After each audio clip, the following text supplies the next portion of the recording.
안녕하세요. 그레이스 제이입니다. 오늘은 주보 이야기를 한번 해보려고 하는데요.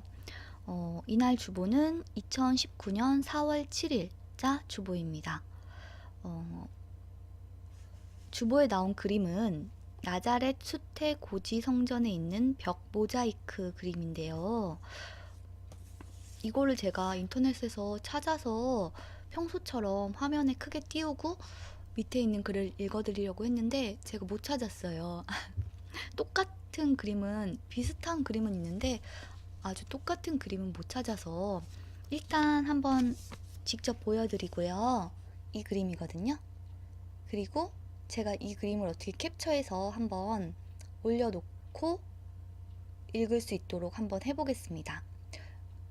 보시다시피 이 그림은 마리아가 향유 옥합을 깨서 예수님 발에 붓고 자신의 머리카락으로 발을 이렇게 닦아드리는 그 그림입니다. 그림 아래에 나온 글은요, 이날은 목사님께서 쓰신 글이 아니라 프레데릭 비크너라는 그 미국의 신학자, 작가이자 신학자인 분이 쓰신 통쾌한 희망사전에 나온 글입니다. 한번 읽어드리도록 할게요. 주님을 예배한다는 것은 곧 그분을 섬긴다는 의미이다. 여기에는 두 가지 방법이 있다. 하나는 그분의 일을 대신하는 것이다. 그분의 심부름을 한다든지, 메시지를 전한다든지, 그분의 편에서 싸운다든지, 그분의 양을 먹인다든지, 다른 하나는 내가 그분을 위해 해야 할 일을 하는 것이다. 그분을 위해 찬송을 부른다든지, 아름다운 작품을 만든다든지, 나의 것을 포기하든지, 심중에 있는 생각을 털어놓는다든지, 그분 안에서 기뻐한다든지, 연인들이 상대를 위해 기꺼이 바보가 되듯이 그분을 위해 바보가 되는 것이다.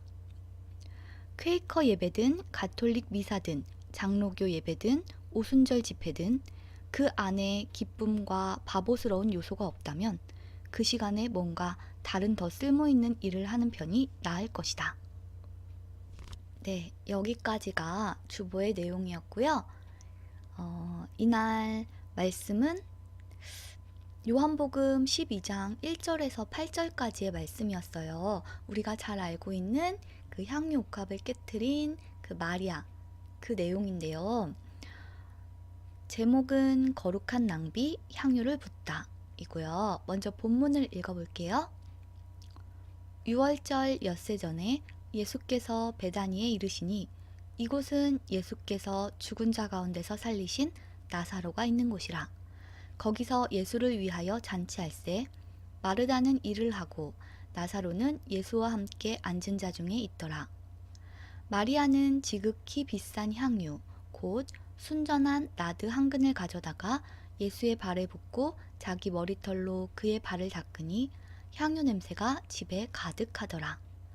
제자 중 하나로서 예수를 잡아줄 가룟 유다가 말하되 이 향유를 어찌하여 300데나리온에 팔아 가난한 자들에게 주지 아니하였느냐 하니 이렇게 말함은 가난한 자들을 생각함이 아니오 그는 도둑이라 돈꾀를 맞고 거기 넣는 것을 훔쳐가밀어라.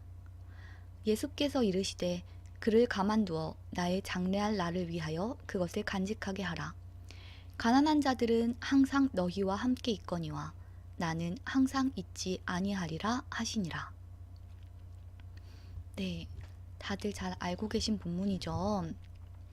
이날 목사님 말씀이 그리스도인의 삶에 대해서 이날도 말씀을 하셨어요.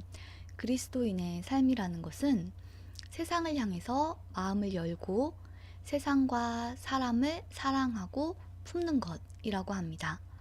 세상을 두려워하거나 방어적으로 행동하거나 공격적으로 행동하는 게 아니라 세상을 향해 마음을 열고 세상을 사랑하고 사람을 사랑하고 그들을 품어주는 것이 그리스도인의 삶이라고 합니다.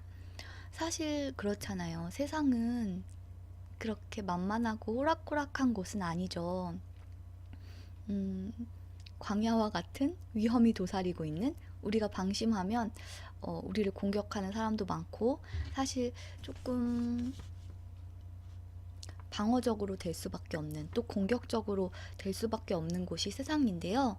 하지만 그럼에도 불구하고 그 세상을 향해서 마음을 열고 그 세상을 품고 사람을 품고 사랑할 수 있는 것이 바로 그리스도인의 삶이라고 합니다. 나의 생각과 나의 불편을 좀 내려놓고요. 하나님의 기쁨에 동참할 수 있는 삶, 그러니까 주님과 함께 기뻐할 수 있는 삶이 바로 그리스도인의 삶이라고 합니다. 그 돌아온 탕자 이야기에서도 보면 그 탕자 둘째 아들이 돌아왔을 때 아버지가 엄청 기뻐하잖아요. 엄청 기뻐서 막 잔치를 베푸는데 그때 첫째 아들은 그 아버지의 기쁨에 동참하지 않고 혼자 좀 삐져서 나가죠. 그때 아버지가 와서 말씀을 합니다. 네가 나의 기쁨에 함께 해줄 수 없겠냐고. 그 후에 그 큰아들이 잔치에 동참했는지 안 했는지는 성경에 나와 있지 않아요. 하지만 참된 그리스도인의 삶이라면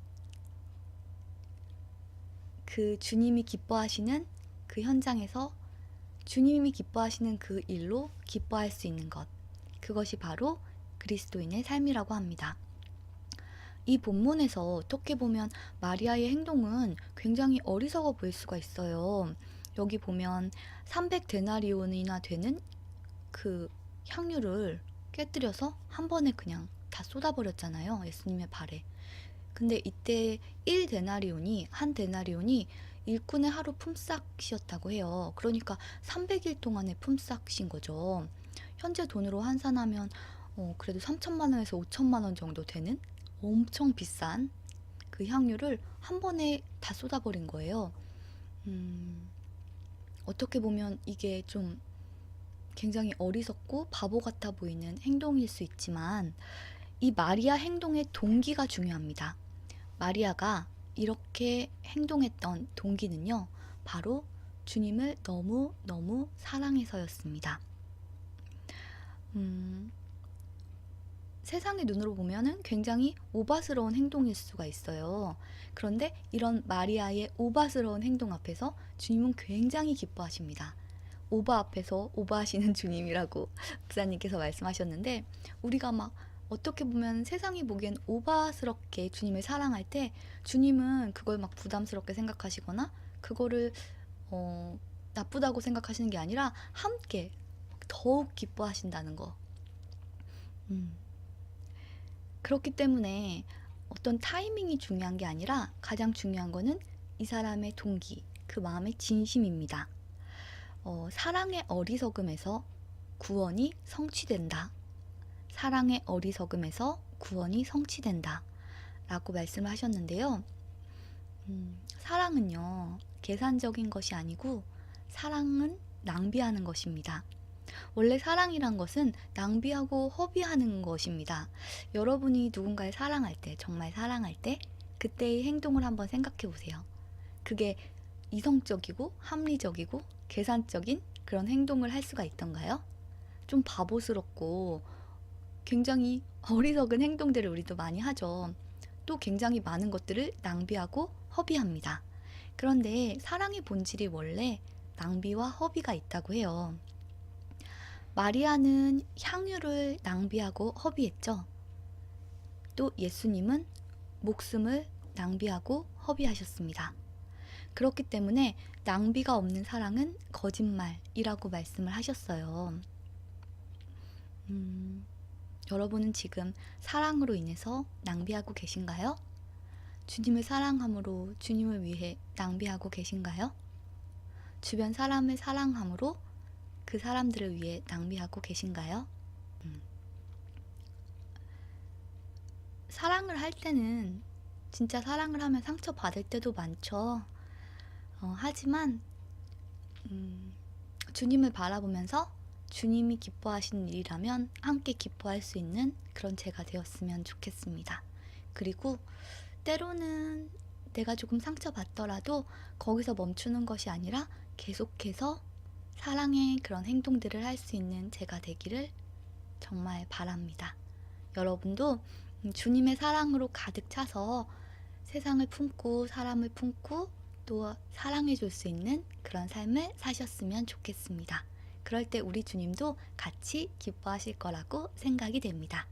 그러면 오늘은 여기까지 하도록 하겠습니다. 오늘도 사랑으로 더 많이 낭비하는, 더 많이 허비하는 그런 하루 되시길 바랍니다.